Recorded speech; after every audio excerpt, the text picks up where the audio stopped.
Muy bien, pues ya está cargada. Bueno, pues buenos días o buenas tardes, dependiendo de dónde os estéis conectando. Hoy vamos a hacer una presentación o una masterclass titulada Presente y futuro de las energías renovables y de la eficiencia energética, ¿vale? En esta masterclass nos vamos a centrar fundamentalmente en aquellos aspectos de estos dos focos de la energía, del sector energético en especial, que es la eficiencia energética y las energías renovables, abordando por una parte la producción-consumo, por otra parte la producción energética centrada evidentemente, como veremos, en las energías renovables. Dentro de estos dos focos va a ser las energías renovables la que se va a centrar en esa producción energética. El consumo energético, cuyo me dice, ¿me escucháis bien? Hay alguien que no escucha, pero los demás espero que sí que estéis escuchando, ¿no? El consumo energético que...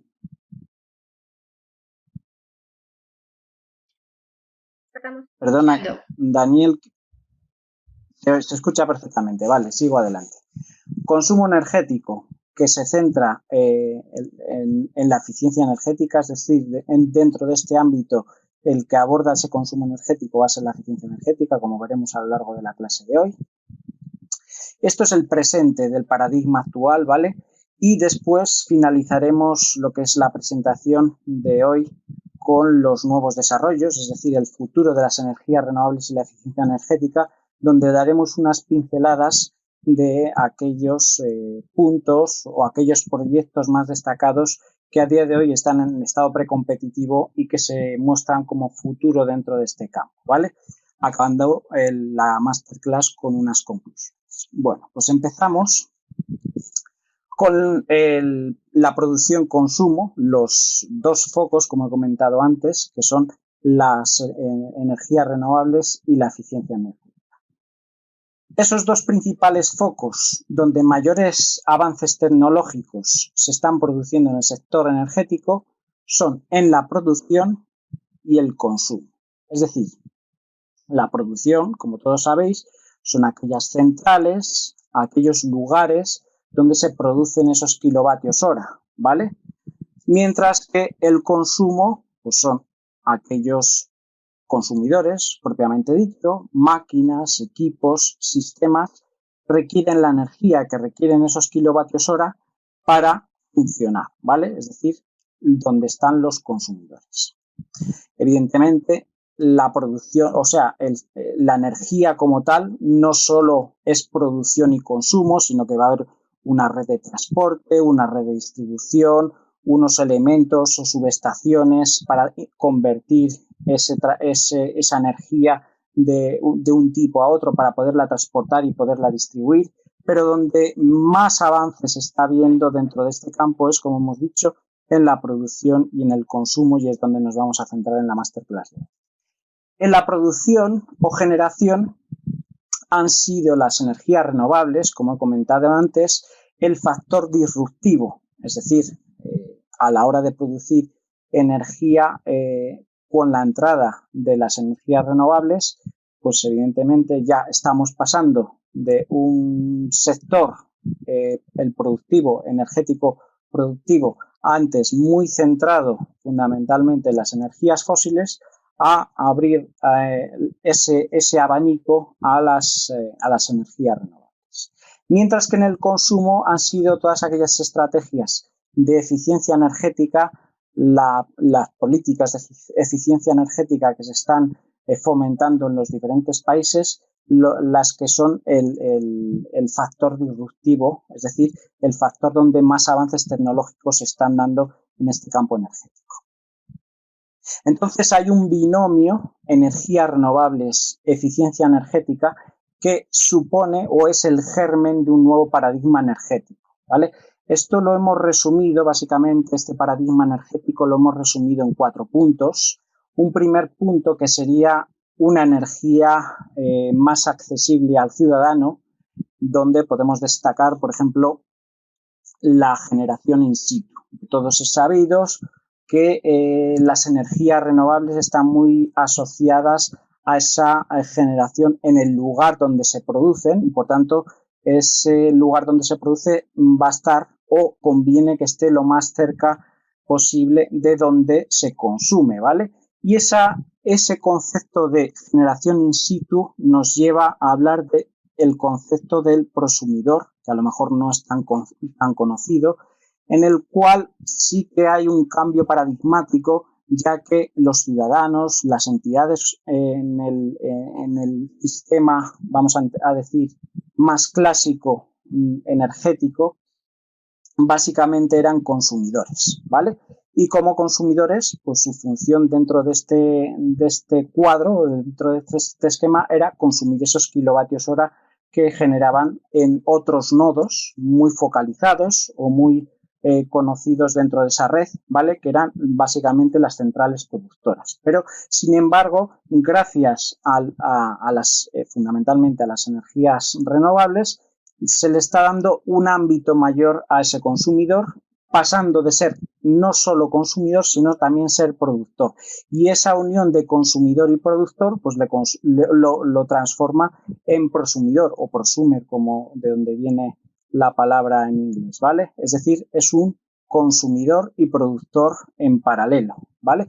De ahí el hecho de que sea capaz de consumir y producir, pues evidentemente requiere que se hayan desarrollado también unas tecnologías adicionales o en paralelo para poder medir esos consumos y producciones que se dan en cada uno de estos entes prosumidores, ¿vale? Es decir, el net metering debe estar totalmente controlado, qué kilovatio hora es consumido y qué kilovatio hora es producido, ¿vale? Y de ahí el concepto de las smart grids, que seguramente como todos conocéis, mientras en el sistema, vamos a decir, más tradicional, teníamos unos nodos o unas producciones centralizadas, es decir, la generación energética es centralizada, mientras que el consumo es multidistribuido. Ahora pasamos a un sistema en el que tanto la generación como el consumo es distribuido, ¿vale? Entonces es un concepto de distribución, consumición y producción. Y de ahí que la tecnología Smart Grid trate de gestionar ese consumo y producción del kilovatio hora, ¿vale? Sobre todo en el ámbito que más ha cambiado en este caso, que es en la producción, que antes estaba centralizada y pasa a estar distribuida, y entonces esas producciones multidistribuidas hay que gestionarlas, y gracias a la tecnología Smart Grid es lo que se pretende, gestionar esa producción multidistribuida, entre otras funciones, ¿vale? El segundo punto, hablamos de una energía más limpia y una reducción de la huella del carbono, ¿vale? En este punto hemos destacado pues el concepto de sostenibilidad energética, ¿vale? De todos es conocido que, bueno, la sostenibilidad energética es básicamente lo que es la seguridad energética, el equilibrio social y la reducción en el impacto medioambiental, ¿vale? Entonces es al final donde se aúna ese concepto de energía limpia con sostenibilidad del medio ambiente, ¿vale? La lucha contra el cambio climático. Bueno, de esto tampoco tengo no quiero alargarme mucho. De todos es conocidos el protocolo de Kioto o la cumbre de París como los dos grandes acuerdos a nivel mundial en los que una enorme cantidad de países han firmado en pos o a favor de esa sostenibilidad energética mundial, ¿vale? Entonces, pues al final es un gran acuerdo mundial lo que es esta lucha por el cambio climático. Los vehículos eléctricos, ¿vale? Los vehículos eléctricos es otro cambio paradigmático que se está dando en este sector, en el sector del automóvil, ¿vale? En el que a día de hoy la gran mayoría de los vehículos son alimentados con combustibles fósiles, pero como todos estamos viendo, pues hay una dinámica que poco a poco se está tratando de acelerar en algunas zonas del mundo más que en otras, ¿vale?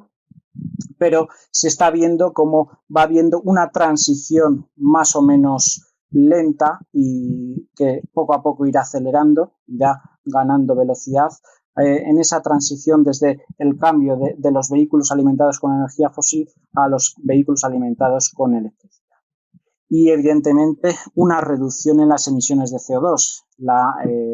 Uno de los factores que más impacto tienen en esas emisiones de CO2 son las transformaciones energéticas, y reducir esas emisiones de CO2 nos va a beneficiar a todos, porque ya sabéis que el CO2 al final contribuye al crecimiento de los gases de efecto invernadero, lo cual implica un mayor calentamiento atmosférico y un cambio climático como tal, ¿vale? Que puede afectar a la vida humana y al ecosistema actual, ¿vale?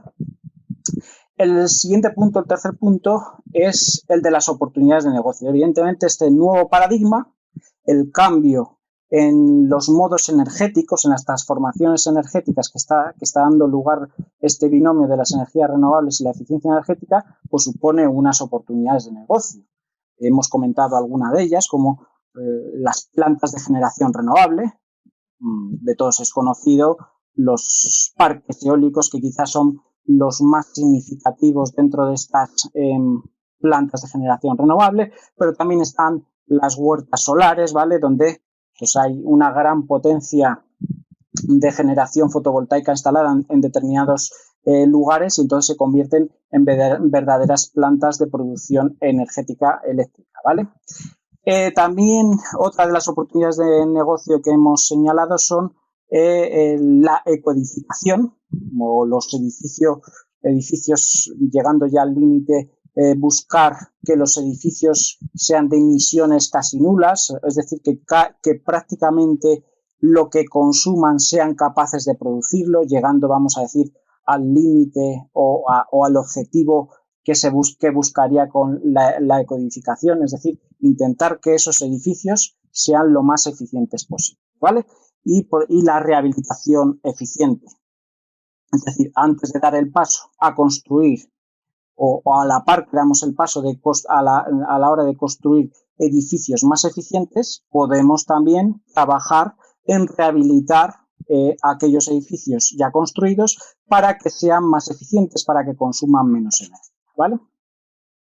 Y lo que nos interesa más a nosotros es la demanda de técnicos especializados, ¿vale? Y por lo que la mayor parte de vosotros estáis aquí, ¿vale? Es decir, este nuevo paradigma, este nuevo cambio que se está dando en lo que serían las transformaciones energéticas, donde el foco está centrado en las energías renovables y la eficiencia energética, pues está demandando más técnicos especializados, técnicos en renovables, en energías renovables, arquitectos bioclimáticos, auditores energéticos, es decir, cada vez, y seguramente estáis viendo, que hay más puestos de trabajo dentro de este sector de las energías renovables y la eficiencia energética, y por tanto se requiere de una mayor cualificación dentro de este ámbito, ¿vale?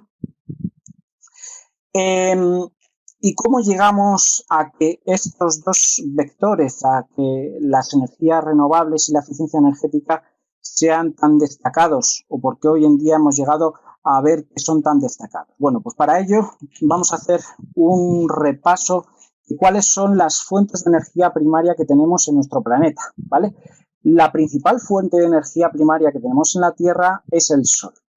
Y eso lo vamos a ver ahora claramente, ¿vale? Porque aunque no tengamos una visión clara de ello, nos va a quedar con este esquema, nos va a quedar todo muy claro, ¿vale? En principio, con las actuales tasas de consumo, de acuerdo a la teoría del pico de Haber, el petróleo se agotará en 35 años aproximadamente y el carbón en unos 200 años, aunque en la práctica las energías fósiles no se van a llegar a agotar, sino que van a ir disminuyendo su ritmo de extracción poco a poco hasta que dejen de ser económicamente y técnicamente asimilables o baratas, ¿vale? Y entonces va a haber una transición poco a poco para ir pasando a utilizar otro tipos de energía.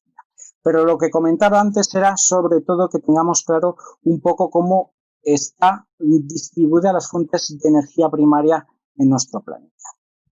Si os dais cuenta, las 4 fuentes de energía primaria que tenemos en la Tierra son los núcleos atómicos, es decir, la energía nuclear.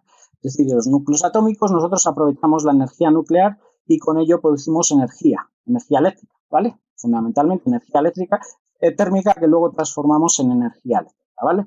Núcleos atómicos. Luego tenemos el Sol, que como veremos tiene muchas variantes de aprovechamiento de energía.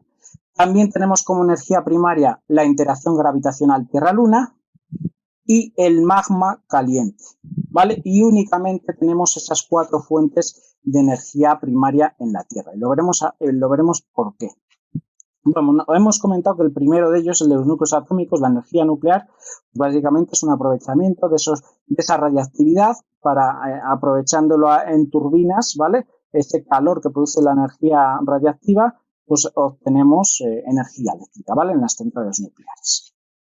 Pero luego el Sol es la mayor fuente de energía primaria. Y lo vamos a ver por qué. Porque en primer lugar el Sol es la fuente de energía primaria de las energías fósiles, ¿vale?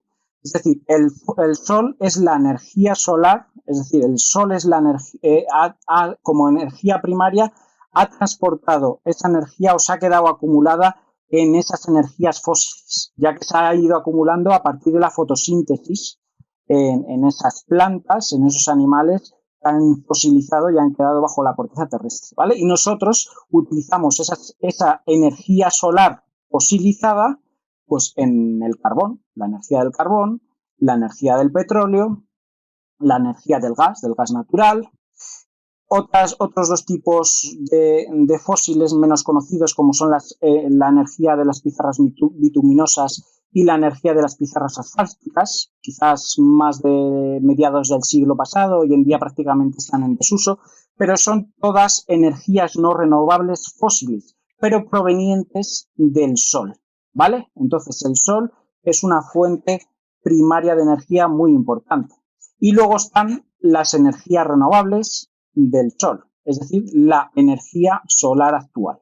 La más conocida es la de la luz directa, pero bueno, vamos a empezar primero por la energía de la fotosíntesis. La energía de la fotosíntesis contribuye a obtener o dar lugar a la que hemos llamado o encuadramos dentro de la biomasa. De la energía de la biomasa, básicamente es una energía extraída del Sol, de esas plantas, ¿vale? Que por fotosíntesis lo que hacen es capturar ese carbono, ¿vale? En su material y nosotros aprovechamos esa energía en forma de biomasa. La más conocida es la energía directa del Sol, ¿vale? Sobre todo en las plantas fotovoltaicas, la energía fotovoltaica y la energía solar térmica, que se utiliza para el calentamiento de agua caliente, sanitaria, para las calefacciones, etcétera, ¿vale?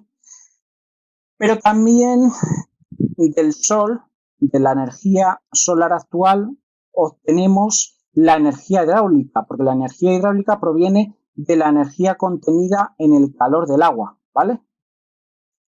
La energía hidráulica, como todos sabéis, es el efecto hidrológico del agua. Básicamente el agua se evapora de las grandes masas de agua, ese agua que se evapora precipita en zonas más elevadas y por tanto ese agua evaporada y precipitada en zonas más elevadas lo que ha conseguido es tener una energía potencial superior a la que tenía antes, ¿vale? Y nosotros somos capaces, mediante la energía hidráulica o hidroeléctrica, de aprovechar esa energía potencial, ¿vale? Con saltos en los saltos de agua, ¿vale? Pues para obtener energía eléctrica, ¿vale? Proveniente primariamente del Sol. Menos conocida es la energía del gradiente térmico del mar. Actúa de forma similar, ¿vale? El Sol calienta las masas grandes de agua, sobre todo los océanos, ¿vale? Y lo que ocurre es que la superficie de esas grandes masas de agua, en especial de esos océanos, van a tener una temperatura superior a lo que es el agua de las profundidades de esos océanos, ¿vale? Entonces tenemos un gradiente térmico, una diferencia de temperaturas entre la superficie y la profundidad. Eso mediante máquinas térmicas, máquinas que tengan un ciclo de Carnot, pues se hace un aprovechamiento de esos dos focos, de esos focos con diferente temperatura, y se obtiene energía, ¿vale? Es menos conocida, los proyectos vamos a decir que están a nivel precompetitivo o muy a nivel de pruebas y obteniéndolo en pocos proyectos, ¿vale? Pero se obtiene un aprovechamiento energético gracias a través del calentamiento de estas masas de agua, ¿vale? La energía proveniente del sol que calienta el aire.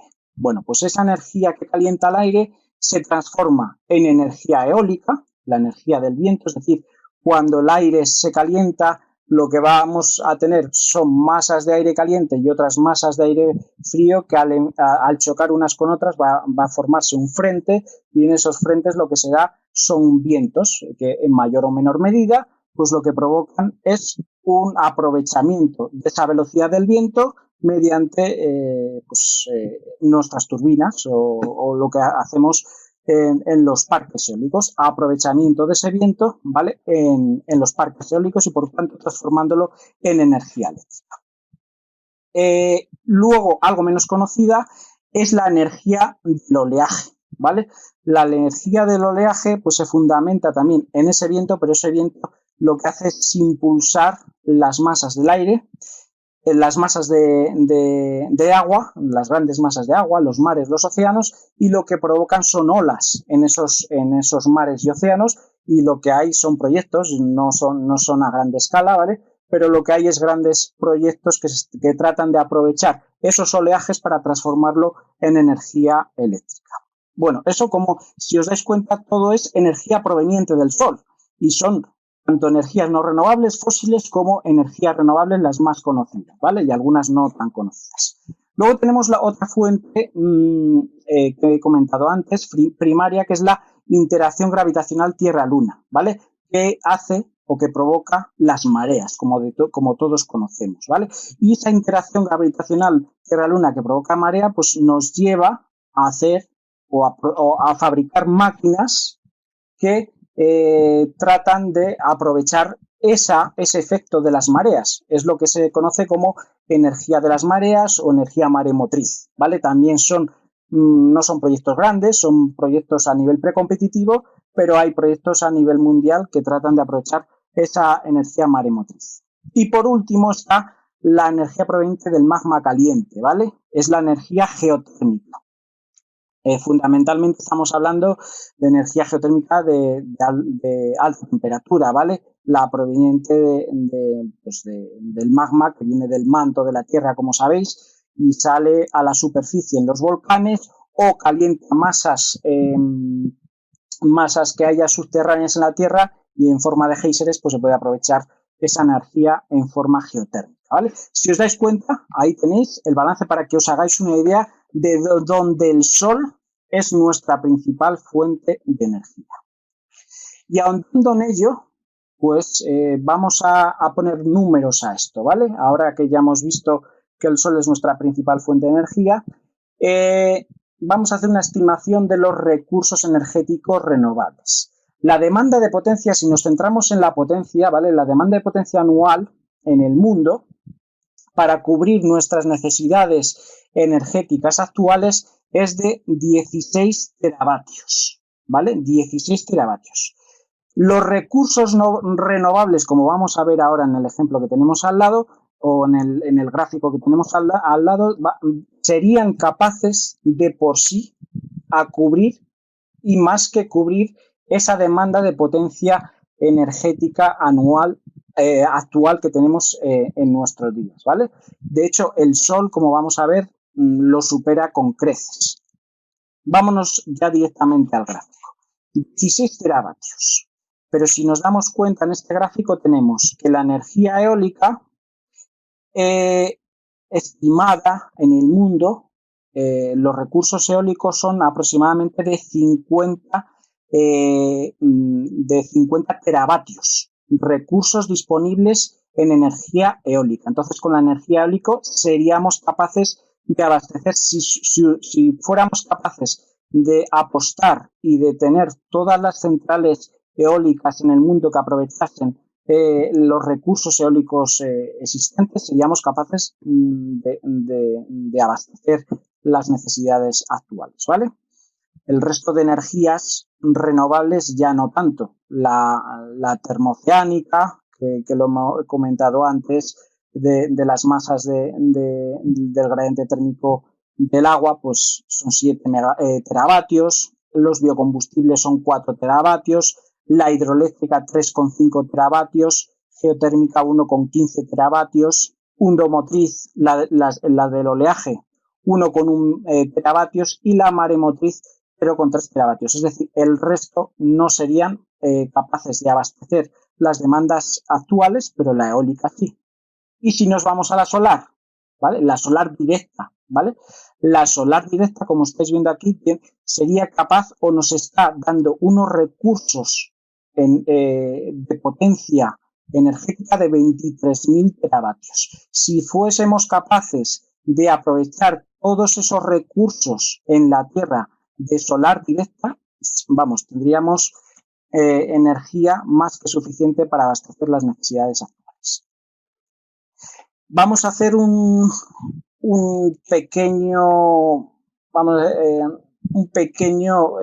estudio o análisis de lo que ocuparían esas supuestas centrales de cada una de las más reseñables energías renovables que hemos comentado. Si vamos a la hidroeléctrica, el ratio de vatios por metro cuadrado de una hidroeléctrica es aproximadamente entre 8 y 10 vatios por metro cuadrado, ¿vale? A abastecer la demanda de potencia actual se requerirían aproximadamente 1.777.778 kilómetros cuadrados de hidroeléctricas, ¿vale? Para poder abastecer todas las demandas de potencia actuales. Eso aproximadamente es un poquito menos de la superficie de México, todo ello completo de centrales hidroeléctricas, ¿vale? Es una superficie reseñable. Si nos fijamos en la eólica, aproximadamente el ratio de superficie que requiere una eólica es de 2 a 3 vatios por metro cuadrado. Eso, si hacemos el cálculo de superficie que requeriríamos en la Tierra, son 6,4 millones de kilómetros cuadrados, un poquito menos de la superficie de toda la superficie de Australia. Es una superficie ya destacable, ya visto sobre el mapa mundi, pues no parece mucho, pero ya es una superficie muy reseñable solo para abastecer las necesidades actuales de energía. Si nos vamos a la solar, de 20 a 30 de ratio, de 20 a 30 vatios por metro cuadrado, esto nos supondrían 640.000 kilómetros cuadrados de superficie únicamente de energía solar fotovoltaica, ¿vale? Lo que sería aproximadamente una superficie como Francia en cuanto a superficie a kilómetros cuadrados. Que, bueno, visto el resto, pues es una superficie más o menos pequeña, ¿no? Entre comillas, hombre, es toda la superficie de lo que ocupa Francia cubierta de placas solares, de módulos solares, ¿vale? Que no es poco. Pero como vemos, de todo lo que hemos visto es de lo más plausible. Si nos vamos a los biocombustibles con ese ratio de 0,1 a 0,3, pues necesitaríamos 80 millones de kilómetros cuadrados. Veis que es algo desmesurado, 8 veces China, imposible de llevar a cabo. Si nos centramos en la geotermia, con un ratio tan pequeño de 0,05 a 0,015, pues requeriríamos 1.600 millones de kilómetros cuadrados, inviable totalmente. La maremotriz de 2,5 a 3,5, pues 5 millones de kilómetros cuadrados, una superficie casi el doble de Argentina. Y la hundomotriz no he hecho ni el cálculo, pero bueno, estamos hablando entre 2 y 3 kilovatios por metro lineal. Entonces es algo que también sería algo desmesurado como la geotermia, ¿vale? Eso es para que nos hagamos una idea de la superficie requerida simplemente para abastecer la demanda de potencia actual.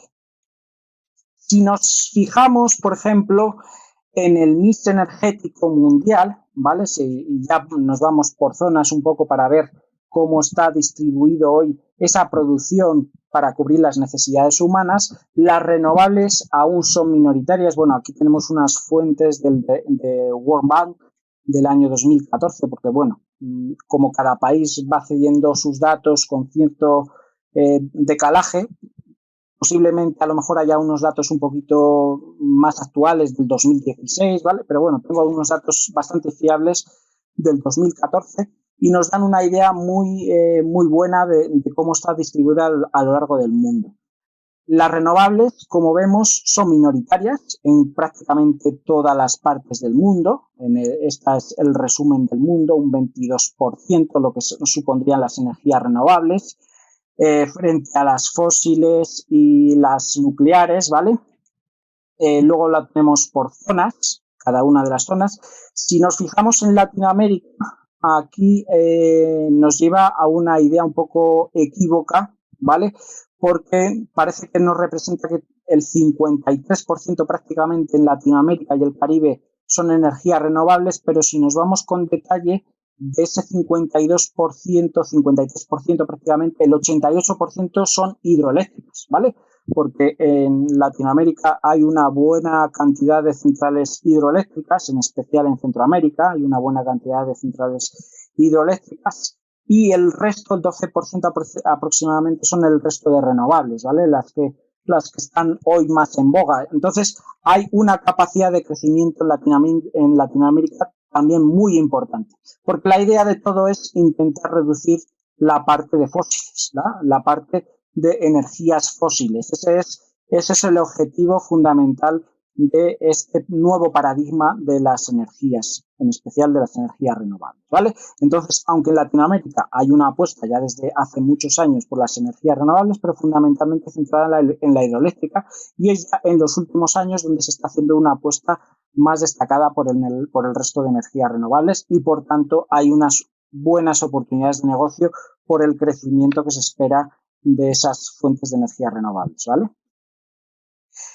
Si nos centramos ya en la producción eléctrica es una de las más destacadas dentro de ese mix energético en sí de las energías, ¿vale? Si nos centramos en la propia producción eléctrica, por diversas fuentes de energía vamos a ver cómo está a nivel mundial y cómo son las expectativas, ¿vale? El potencial de crecimiento de las renovables como fuentes de generación eléctrica es enorme, fundamentalmente a costa, como he comentado antes, de las energías fósiles, en especial el carbón, que ya está comenzando a abandonarse, y también otras energías que empiezan más que a reducirse, pues vamos a decir, a mantenerse estables, como las nucleares, ¿vale? Que se van a mantener más o menos estables, que apenas crecerán, en alguna parte del mundo sí crecerá, pero que se van a permanecer bastante estables. Y en las renovables, la hidroeléctrica, es aquí, como veis, la hidro va a tener un ligero recorrido al alza, pero no muy destacado, ¿vale? Un pequeño crecimiento, un crecimiento sostenido, pero sobre todo es la eólica, que la tenemos aquí, estas dos, la eólica offshore y la eólica onshore, ¿vale? Es decir, en tierra y fuera de tierra, vamos a decir, o en costa y fuera de costa, ¿vale? Pues las que van a tener un crecimiento muy destacado. Y también, evidentemente, la de mayor potencial es la energía solar fotovoltaica en concreto, que es la energía proveniente de la luz directa del sol por efecto fotoeléctrico, como hemos comentado, que va a tener el mayor crecimiento desde la situación actual hasta el objetivo del año 2050, ¿vale? Ahí es como vemos ese objetivo de crecimiento o expectativas de crecimiento del mix energético a nivel mundial, ¿vale? Por tanto, si os dais cuenta, las energías renovables, si nos fijamos ya en el 2050, ya van a suponer más de un 50%, pero si tenemos en cuenta la hidro, estaríamos hablando de un 70 y tantos % en el mix energético mundial. Es decir, las expectativas son impresionantes. En cuanto al consumo, es decir, hemos hablado de producción. pero vamos a ver cómo son los consumos, porque evidentemente la producción y cómo se va variando ese mix energético, cómo unas fuentes de energía se van cambiando por otras a la hora de producir, pues ya lo hemos visto, cómo van evolucionando en favor de las energías renovables. Pero también sabemos que el consumo energético mundial, a pesar de que hay medidas que fomentan la eficiencia energética, es decir, el hacer uso óptimo de la energía a la hora del consumo, pues va a seguir creciendo, ¿vale? Según datos de Nerdata, el consumo eléctrico mundial en 2016, como datos reales, que es lo que tenemos aquí, ascendió a 21.190 teravatios hora consumidos, ¿vale? Lo cual está muy en línea con la proyección realizada por la OCDE IEA, ¿vale? En el año 2009. Es decir, en el año 2009 esta asociación, la OECD IEA, lo que hizo es una proyección de cómo van a ir evolucionando desde el año 1980 hasta el año 2030 los consumos energéticos a nivel mundial, ¿vale? Y a medida que van teniendo datos mundiales, se van adaptando la curva para que esos objetivos, para ver si esos objetivos se van cumpliendo. Bueno, pues entonces en el año 2016 tenemos esta foto real y se vio que se adaptaba bien a las proyecciones realizadas por la OECD IEA, ¿vale? Si nos fijamos en la proyección para el año 2030, el mayor crecimiento evidentemente va a ser en Asia. Es un crecimiento enorme, en primer lugar, por la gran cantidad de población que hay en Asia, fundamentalmente China, India, incluso Bangladesh, ¿vale? Simplemente esos tres países tienen del orden de 3.500 o casi 4.000 millones de habitantes, es decir, que tienen una muy buena parte de la población mundial. Entonces, evidentemente, el mayor crecimiento es el crecimiento exponencial y a medida que van ganando en calidad de vida las diferentes poblaciones, pues van a ir consumiendo más energía. Entonces, este mayor crecimiento se va a dar en Asia. En Latinoamérica también hay un crecimiento, se ve, lo que pasa es que hay menos población, evidentemente, pero también se va viendo un crecimiento destacado. Europa, Eurasia, pues es más, la población no va a crecer tanto, el nivel de vida tampoco va a crecer y si lo vemos como más estable, ¿no? Ese crecimiento. Pero quizás las dos partes, bueno, también lógicamente en el Middle East y África también, similar, un poquito mayor a lo mejor que en Latinoamérica, pero el ratio de crecimiento va a ser muy similar, ¿vale? Entonces, el principal foco de crecimiento del consumo va a ser Asia, Middle East y África, y luego Latinoamérica en cuanto a consumo de los consumidores, de las personas o de las entidades, ¿vale? ¿Y cómo se organiza ese consumo, ¿vale? O cómo se sectoriza ese consumo de energía. Bueno, pues según los datos de la IEA, el consumo energético por sectores, que vemos en este gráfico, ¿vale? Supone un 35% total atribuible al transporte, un 31% a la industria, un 20% al sector residencial y un 14% al sector servicios. Si bien estos dos últimos, el sector residencial y el sector servicios, suelen tener hábitos de consumo muy similares, por lo que normalmente se agrupan como edificaciones, ¿vale? ¿Hay alguno que dice que no se ven los gráficos? ¿Los demás los veis? Creo que sí se ven bien en general, ¿no? Bueno, entonces esto nos lleva a el famoso un tercio de los consumos, de cómo están repartidos los consumos a nivel mundial. Un tercio para la industria, un tercio para el transporte, un tercio para las edificaciones.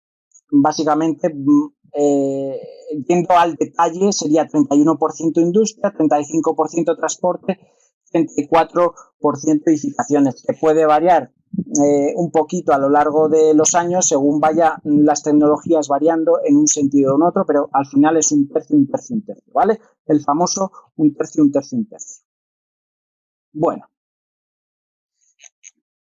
Ya que no estamos centrados en los consumos, ¿vale? En los consumos hemos hecho el foco, o he comentado antes, que las tecnologías que buscan ese foco de los consumos son las tecnologías o las políticas de eficiencia energética. Y yéndonos de esos tres que hemos señalado, industria, transporte y edificaciones, vamos a ver primero la industria, ¿vale? ¿Qué medidas de ahorro podemos proponer en la industria? Bueno, pues en la industria en general se plantean diferentes multitudes, oportunidades de ahorro, MAEs, ¿vale? En materia de eficiencia energética, por el uso intensivo de la energía que se tiene en este sector, ¿vale? Aunque el sector es sumamente heterogéneo, como todos sabemos, ya que hay muchos subsectores y factorías, cada uno dedicados en específico a desarrollar o a producir un tipo de productos, ¿vale? O sistemas, pero a pesar de ellos y de que tienen esas particularidades, sin embargo, sí encontramos puntos generales o comunes de consumos de energía. Unos de ellos en los que nos podemos focalizar es en el consumo de la energía térmica. ¿Y dónde encontramos esos puntos comunes en diferentes industrias de consumo de energía térmica y donde se pueden proponer diferentes medidas de ahorro, ¿vale? Pues en hornos y calderas para el secado, procesos de calentamiento, ahí son grandes consumidores de energía térmica, ¿vale? También en la calefacción y refrigeración para el confort, esto prácticamente va a ser para todas las factorías, evidentemente depende de dónde estén ubicadas, habrá algunas que requieran aporte de calefacción y otras no, depende de la ubicación, y en algunas zonas del mundo pues se requerirá aporte de refrigeración y en otras no, ¿vale? Y también cámaras frigoríficas, ¿vale? Las cámaras frigoríficas para diferentes subsectores industriales, como por ejemplo el agroalimentario, pues son unos grandes consumidores energéticos y por tanto en esos por señalar puntos, pues se pueden proponer medidas de ahorro, ¿vale? En cuanto a energía eléctrica, pues se pueden proponer medidas de ahorro en motores, fundamentalmente, porque como todos sabemos, en las industrias lo que hay fundamentalmente son máquinas compuestas de motores, es decir, hay muchísimos motores en la industria. Entonces, por tanto, si hacemos un esfuerzo por optimizar esos motores, por proponer medidas de ahorro en esos motores, estamos haciendo un esfuerzo común para optimizar los consumos energéticos en las industrias. En bombas, ¿vale? Las bombas que básicamente son motores o máquinas que tienen motores y que mueven fluidos, ¿vale? Pues al final, aunque no sea, o sea, si nos centramos solo en el motor, estamos optimizando o haciendo eficiencia energética en los motores, pero también en la máquina bomba, en la máquina de bombeo se pueden también proponer medidas de ahorro y hay muchas industrias que utilizan muchas bombas, ¿vale? Ventiladores, máquinas que mueven el fluido aire, ¿vale? Hay muchas máquinas que mueven aire y por tanto son susceptibles de proponer medidas de ahorro. Habrá que medirlas y ver lo eficientes que son esos ventiladores y según lo eficientes que sean se pueden proponer un tipo de medidas u otras, ¿vale? Y en iluminación artificial, evidentemente, igual que cualquier otro sector, pues van a requerir iluminación artificial para el confort de las personas, ¿vale? Entonces, eso es otro punto donde se puede incidir.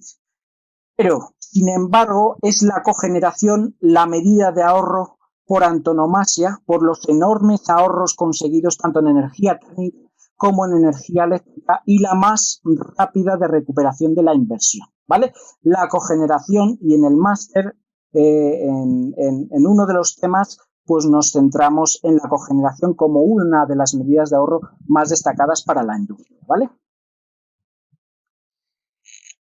Si nos centramos en el sector transporte, los retos del transporte son enormes, pues los vehículos de carretera, agua y aire fundamentalmente se alimentan de energías fósiles a día de hoy, ¿vale? Dejando aparte el transporte aéreo, porque aunque sí que es cierto que hay proyectos a nivel mundial que están haciendo o buscando medidas de ahorro o de eficiencia energética en ese sector aéreo, pero es más complicado, ¿vale?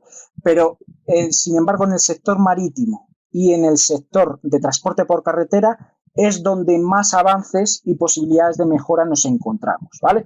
Por destacar algunos, pues comentaríamos, por ejemplo, los motores híbridos, ¿vale? Que de todos es conocido, que es una de las tecnologías que hoy en día está empezando a sustituir a los motores de combustión o motores clásicos, bueno, que realmente es una mezcla, como todos sabéis, es una conjunción, y por eso se habla de híbrido, entre un motor de explosión y un motor eléctrico, ¿eh? Conjuga esas dos tecnologías de forma que aprovecha lo que son las ventajas de los motores de combustión, de forma que cuando hay disipación energética en esos motores de combustión y no se está aprovechando para el movimiento de los motores del vehículo, pues lo que hacen es acumular esa energía en las baterías y por medio de motores eléctricos se reaprovecha esa energía. Ese es fundamentalmente el funcionamiento de los motores híbridos, ¿vale? Luego están los vehículos eléctricos, ¿vale? Los conocidos VE, ¿vale? O vehículos enchufables, es decir, que tienen baterías que se cargan cada cierto tiempo. Como todos sabéis, hay una marca o una marca que está avanzando mucho en este sector, que es Tesla en vehículos eléctricos, ¿vale? Que está cogiendo ventaja sobre el resto de fabricantes, pero sin embargo el resto de fabricantes o la industria está haciendo unas grandes inversiones para sacar cada vez más vehículos eléctricos fundamentales, en los cuales pues tenemos baterías que se recargan directamente de la red eléctrica y alimentan un motor eléctrico, y eso nos permite pues circular con nuestro vehículo. La evolución de esta tecnología son los vehículos con pila de hidrógeno. Es la siguiente evolución. En lugar de tener una acumulación en forma de baterías, lo que tenemos en el vehículo, ¿vale? On board, montado en el vehículo, son depósitos de hidrógeno, de forma que por medio de la tecnología de pilas de combustible, pues la reacción química de la pila de combustible, lo que estamos obteniendo es una reacción química, como hemos dicho, que se transforma en energía eléctrica, y esa energía eléctrica pues la cedemos al motor eléctrico que ya teníamos en los motores eléctricos, y podemos trabajar o podemos transportarnos con nuestro vehículo igual que estábamos acostumbrados antes, pero en lugar de utilizar tecnología, o sea, fluidos fósiles o energías fósiles, estaremos utilizando hidrógeno contenido en un depósito montado en los vehículos, ¿vale? Y motor eléctrico. Esa sería la siguiente evolución. Hoy en día, ¿qué es lo que tenemos fundamentalmente? Pues hoy en día tenemos fundamentalmente motores de combustión, pero los fabricantes, evidentemente, ante el boom y ante las peticiones de los clientes, pues están haciendo un esfuerzo por intentar optimizar esos motores de combustión, que sean cada vez más eficientes, pues ya sabéis, con diferentes tecnologías, filtros de partículas, inyección AdBlue, desconexión controlada de cilindros, cambio de la relación de compresión del motor en función de las necesidades, etc. Bueno, son diferentes tecnologías que al final lo que consiguen es optimizar estos motores de combustión tradicionales y llegar a que sean o que tengan un rendimiento mejor los nuevos motores, ¿vale? Es decir, un avance tecnológico en el sector. Pero bueno, la evolución básicamente es la que hemos comentado: motores híbridos, motores eléctricos y motores con pila de hidrógeno. En edificación, la tercera terna, ¿vale? Pues es donde se está haciendo también un gran esfuerzo en estas tecnologías de eficiencia energética. La primera de ellas sería abordando el tema de la arquitectura bioclimática, que básicamente consiste en el diseño de los edificios intentando minimizar su impacto ambiental y aprovechando los recursos disponibles in situ, ¿vale? La cuestión es que en edificación los principales consumos energéticos están fundamentalmente asociados a las instalaciones de confort, ¿vale? Y en esas instalaciones de confort, donde destacan pues las instalaciones de climatización y las instalaciones de iluminación, pues hay un compromiso entre el ahorro energético, la eficiencia energética y el confort a las personas, porque evidentemente si nosotros no utilizamos sistemas de climatización, pues consumimos menos, pero las personas estamos menos confortables en los edificios. Y si no encendemos las luces, pues consumimos menos, pero no tenemos los niveles de confort que nosotros queremos, ¿vale? Entonces tiene que haber una situación de compromiso entre la eficiencia energética y el confort. Y ese límite pues está, vamos a decir, descrito por las normas, que también los vemos en el máster, ¿vale? Es una situación de compromiso, en el caso de la climatización, entre la eficiencia energética y la ISO 7730, ¿vale? O Fanger, más conocido por los estudios de Fanger, ¿vale? Lo estudiaremos o lo veremos en el máster, ¿vale? Y en iluminación es un compromiso entre la eficiencia energética y la ISO 12464, que es la que nos dice o nos reglamenta lo que es el confort lumínico en los espacios o en los recintos, ¿vale? Bueno, ¿y cómo se consigue o qué herramientas tienen los técnicos energéticos para conseguir que esta situación de compromiso entre la eficiencia energética y el confort se consiga? Bueno, pues las principales herramientas son tres.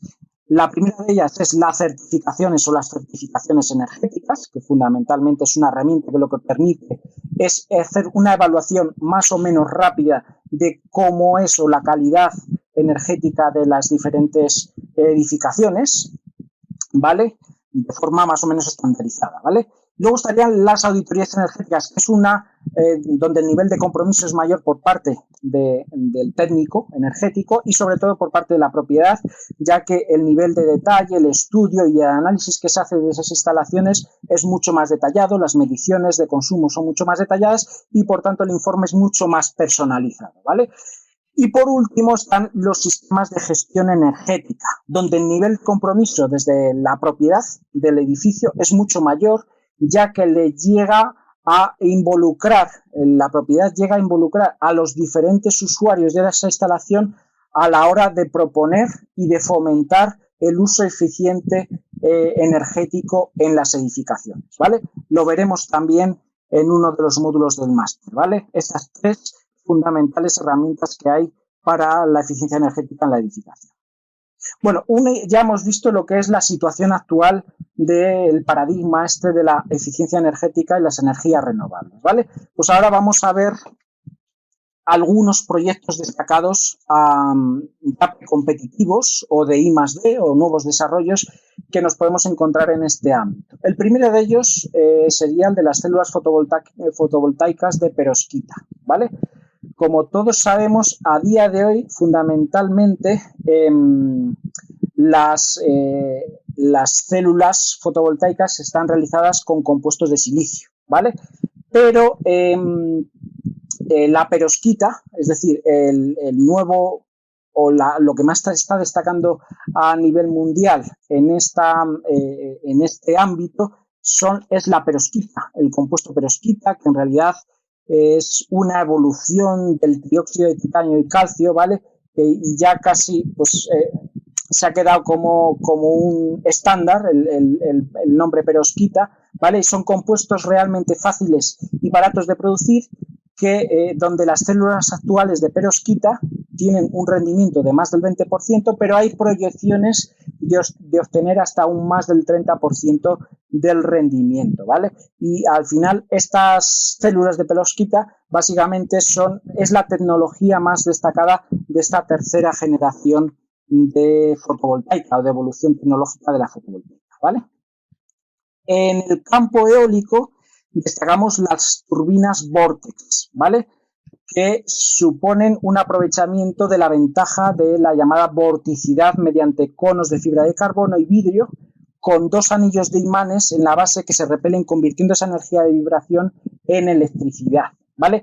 Es una tecnología que no es muy conocida, ¿vale? Lo están desarrollando un pequeño número de empresas, ¿vale?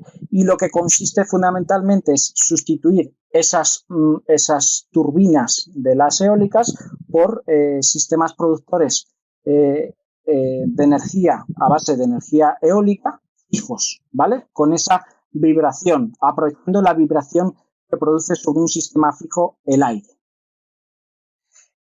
Otras novedades, otros avances en el campo de las energías renovables son los paneles solares flotantes sobre grandes masas de agua, ¿vale? Esto no es tan, vamos a decir, tan novedoso como en sí lo que es el aprovechamiento del espacio o la superficie disponible. Es decir, estamos acostumbrados a aprovechar las superficies terrestres para las instalaciones fotovoltaicas. Sin embargo, viendo que hay superficies o grandes masas de agua estable, es importante que el agua esté estable, ¿vale? Hay diferentes proyectos a nivel mundial donde se han aprovechado pues para poner plantas solares.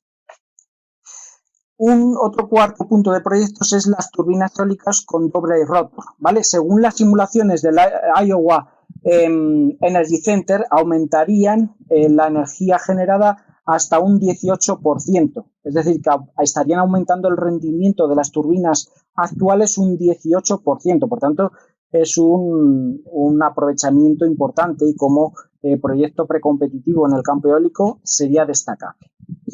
En el ámbito de la sostenibilidad más medioambiental, hablaríamos de este proyecto de almacenaje de carbono en roca, ¿vale?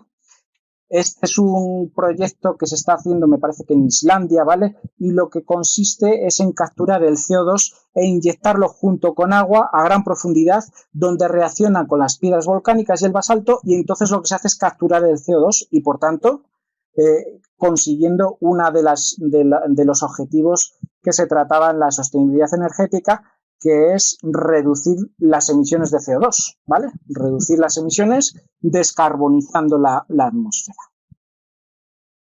Otro proyecto destacado precompetitivo también es la fotosíntesis artificial, ¿vale? Científicos de la Universidad de Harvard desarrollan en colaboración con otros investigadores una hoja biónica capaz de captar y convertir el 10% de la energía de la luz solar. Como todos sabemos, las principales fábricas energéticas que tenemos en la Tierra o de energía primaria son las plantas, que lo que realizan básicamente es este efecto, la fotosíntesis. Bueno, pues a nivel laboratorio hay investigadores que han conseguido realizar una fotosíntesis artificial, ¿vale? Lo comento porque es a nivel laboratorio y es destacado que a lo mejor en el futuro es un proyecto a tener en cuenta. En cuanto a almacenamiento energético, pues estarían las baterías de tecnología Hydra Redox, ¿vale? Que son base de celdas, están a base de celdas individuales para las baterías conocidas como de flujo, que tienen tecnología redox de vanadio, ¿vale? Y permiten almacenar o alcanzar eficiencias de hasta el 95% sin límite de ciclos y vida útil estimada de 30 años, ¿vale? De ahí su potencial, sobre todo para la acumulación dentro de este paradigma de las energías renovables, porque una de las desventajas de las energías renovables es que solo se puede producir cuando hay recurso energético. Sin embargo, no tiene por qué estar coordinado la producción con el consumo. Entonces, el tener un sistema de almacenamiento que tenga una larga vida útil y unos ciclos importantes de almacenamiento, pues pueden ser un hecho destacable dentro de este campo o dentro de este nuevo paradigma energético, ¿vale? Otro proyecto destacable es la generación piezoeléctrica, ¿vale?